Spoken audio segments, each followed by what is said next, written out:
Hello, good day, and welcome to another episode of Medical Files brought to you by Studio 77, where your health is our priority. I am Ade Adenike in favor and to beauty, always on duty. Now, let's look into what we have today. Today, we are taking a closer look at polio. Polio is a disease that has shaped public health efforts for decades.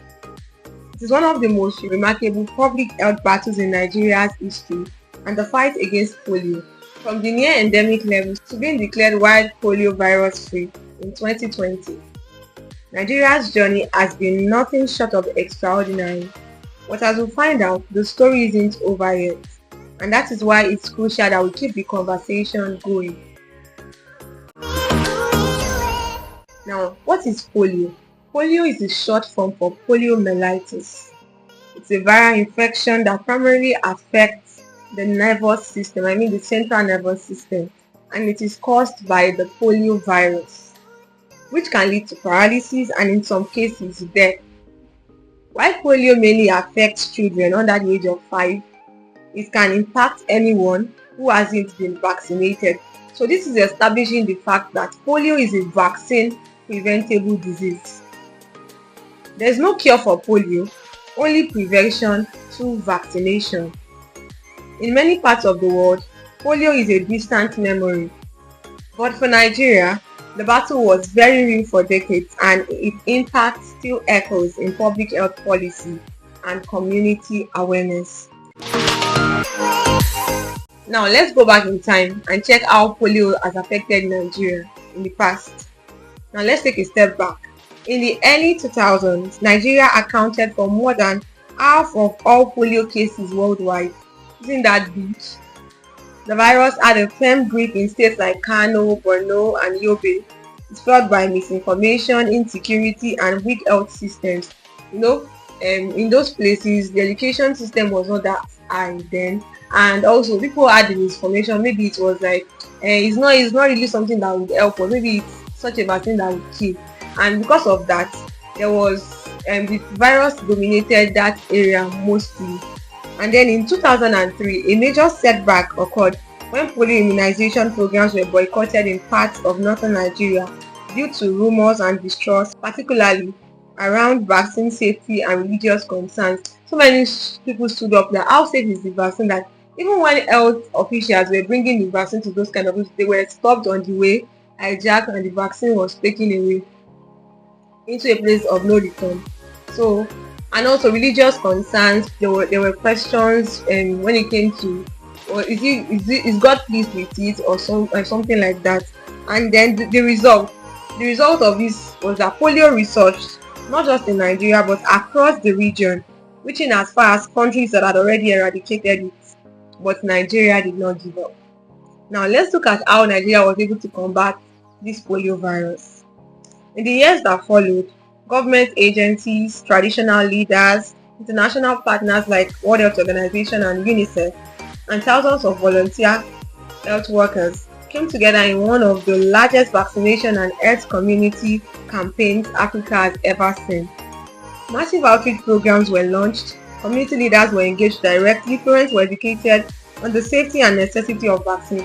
So they did not just rely on the fact that let's go and vaccinate people. They had to sit people down, teach them about what this vaccine was all about, talk to their leaders. The leaders will be able to talk to their community in turn, and because of that, the vaccine was administered. The result, Nigeria went from being the global epicenter of polio to recording its last wild polio case in Borno State in 2016. And then on August 25, 2020, Nigeria was officially certified wild polio free by the World Health Organization. A historic moment and a victory not just for Nigeria but for the entire Africa continent. Now, since Nigeria has been declared wild polio free, why are we still talking about it? Let's get there. The challenge that remains is that while the wild polio virus has been eradicated in Nigeria, the job isn't finished. Why? Because in recent years, we have seen cases of circulating vaccine-derived polio virus. The short form is CVDPV, that is a polio virus that is derived from the vaccine that was administered, and it's actually a rare possible mutation. Let me explain it in layman terms. What happens is that when a person is vaccinated with the oral polio vaccine, in the oral polio vaccine there is a weakened strain of that polio virus, but it is safe and it can give one immunity against polio virus. So now, in a place where the vaccine coverage is low, the virus inside the oral polio vaccine could change its form, and then it will become very harmful and begin to spread and begin to affect people. So that's how we came to the part of circulating derived polio virus, CVDPV. So a rare but possible mutation of the weakened virus used in oral polio vaccines, particularly in immunized communities. This form of polio has caused outbreaks in some Nigerian states, including Sokoto, Kebbi, and Zamfara. These are not a sign that vaccines are unsafe. They are a sign that vaccination coverage is not yet high enough. Like I mentioned earlier, that there is a weakened form of the virus in the vaccine does not mean that the vaccine is unsafe, or that there is now a polio virus ravaging Nigeria due to the vaccine.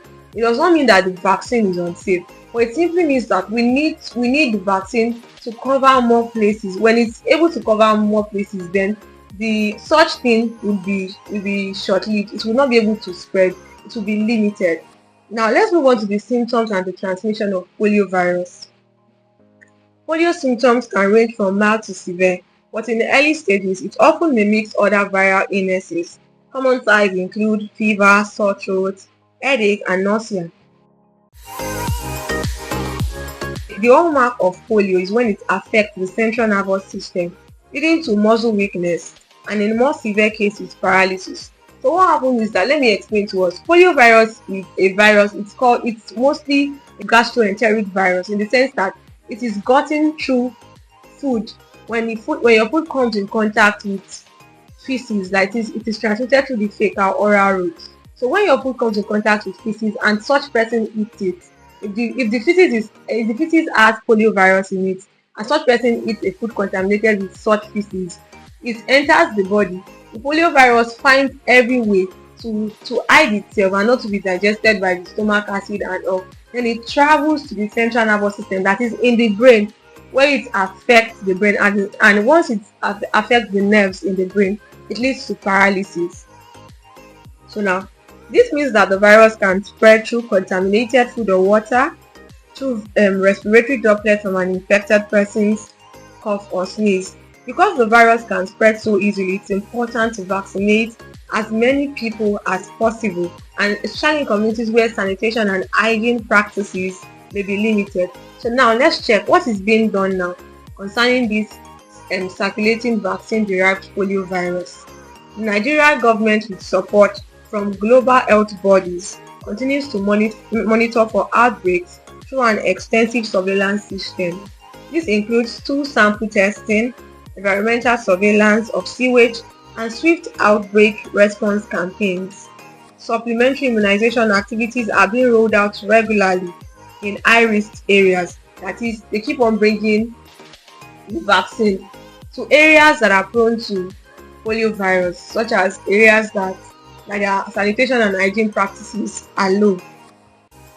Community engagement is also ongoing, especially in hard-to-reach and security-compromised zones. The introduction of novel oral polio vaccine, NOPV2, is helping to reduce the risk of vaccine-derived outbreak in the future. So this new vaccine will help us to prevent vaccine-derived outbreak in the future. Now, what can you do? The government is doing all they can to contain the spread of polio virus. It also lies in our hands. We are also meant to help the government. And what can you do? As a Nigerian, you have a role to play in keeping our country polio free. Make sure your children are fully vaccinated. This disease, like I stated earlier, is a vaccine preventable disease, and it's a vaccine that is meant to be taken by children. When you vaccinate your children early in life, it helps to prevent them from getting this polio virus. And you should report any suspected cases of paralysis in children under the age of 15, because polio could be responsible for such. and also help spread accurate information about the vaccine. Don't spread information, that vaccine to kill people, no, but help spread a good information how that vaccine helps to prevent the spread of the virus. And also support health workers. They are risking their lives to protect us. The fight for polio is a collective effort, and every action counts. Now, in conclusion, Nigeria's polio story is one of struggle, resilience, and triumph, but it's also a reminder health victories must be defended. Let's not forget how far we've come, and let's do everything we can to ensure polio remains a thing of the past, because every child deserves a future free from vaccine preventable disease. And this brings us to the end of today's episode of Medical Files, brought to you by Studio 77. I remain beauty always on duty. So what have you learned? Do well to let us know in the comment section. Join me again next week, same time and same platform, for another enlightening episode of Medical Files. Till then, stay safe, stay healthy, and keep hope alive. Bye.